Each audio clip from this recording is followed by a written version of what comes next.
benefits and the values that they can accrue from being available and connected. But then they had another problem, which is availability of broadband. So broadband also came late. I don't know in Saudi Arabia when that was, but it's certainly now catching up. When we talk about something like the free and open source software movement, which is built entirely virtually by virtual teams of developers working and collaborating and discussing, well, connectivity is a prerequisite. I would say that now we are in a good position in this regard, in this challenge, that we are getting broadband. When I was going to the airport, from the airport to the hotel yesterday, I saw so many signs about broadband for 4 riyals a day and things like that, which is a very, very good indication. Another issue that we struggle with is the culture of volunteerism is rather weak in the region. So when you go and ask people to contribute to something, to start to do, to put time and effort into doing something, well, the concept is not as widespread as it is in the West. So in the West, you know that, from high school, you get students to go and volunteer in camps and in helping the poor and doing things. We do that, but in a different form. So it's not exactly like the same term as being a volunteer, as I say in Arabic, متطوع. So you tend to see people, particularly university students, jumping into a project, putting really very, good efforts into developing and improving the applications. But then after like a year or a couple of years, they go on with their lives and it fades away. Probably, and that's something that we should think about together, probably one of the issues is that although open source, free and open source software was initiated by volunteer communities all over the world, it's now at a stage of maturity that you need companies and governments to jump in and provide support and contribute time, developers' time. Google is famous for having the 4-day work week, where they leave the 5th day of the week to the individuals to decide how they want to work, what projects they want to contribute to.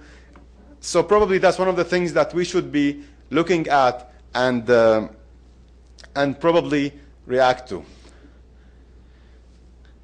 The issue of language is a deterrence and a motivator at the same time. It deters us from contributing because software is basically written in English. So you see all the user interfaces, 99%, they start with an English interface. You want to documentation, all the documentation is written in English.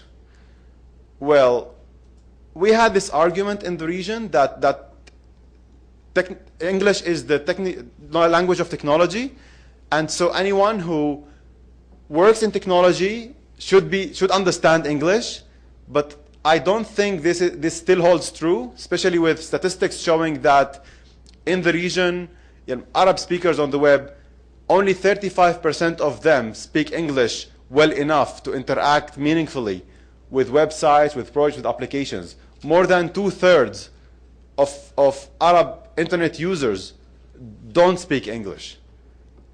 So if we really want to go to these, to reach out to these people, to the masses, to the crowds, and ask them to contribute in building, local free and open source software, we should really look at the language issues and try to address that.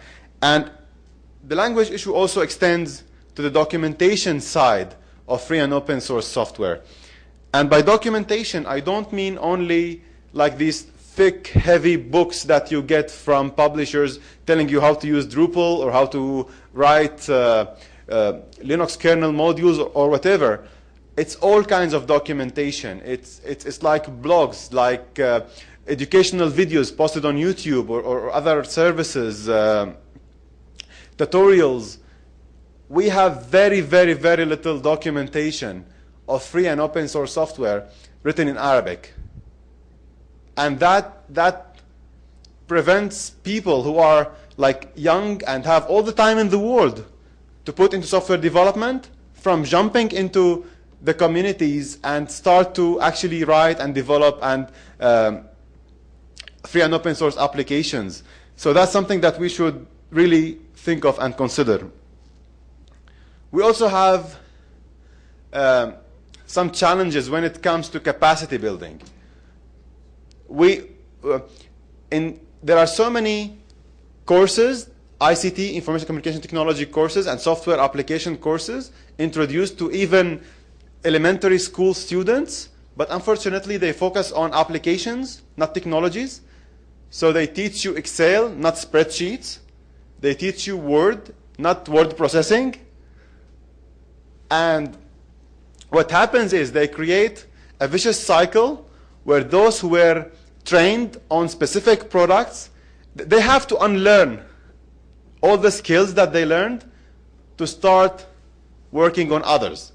And it becomes much more complex when we talk about not only trivial tasks like desktop publishing or office productivity, but when we move to software development and things that have a really steep learning curve.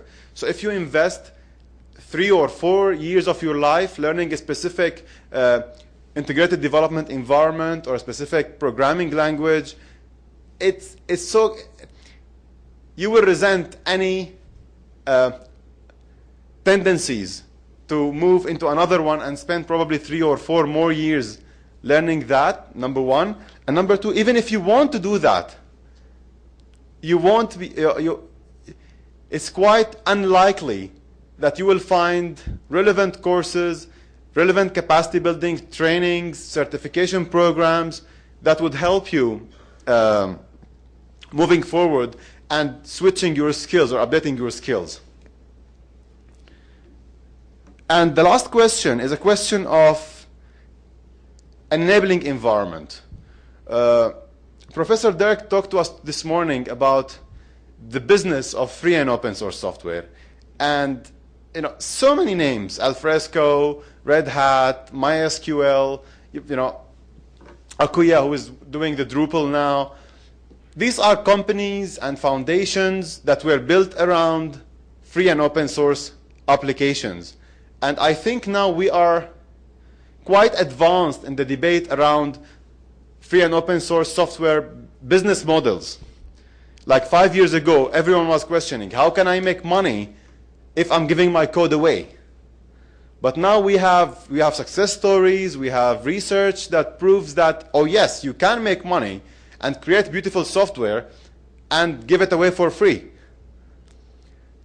But this needs an environment that can incubate entrepreneurs who come up with the ideas, who can provide the required support, who can give them a really clear roadmap that when you come up with an idea, there is a way that you can go through to become a successful business, successful foundation, a successful entity.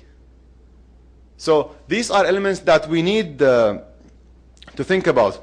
I'm really quite pleased that Dr. Abdulrahman this morning provided us with an overview of the initiative in the kingdom in free and open source software, because I think he answered most of my questions.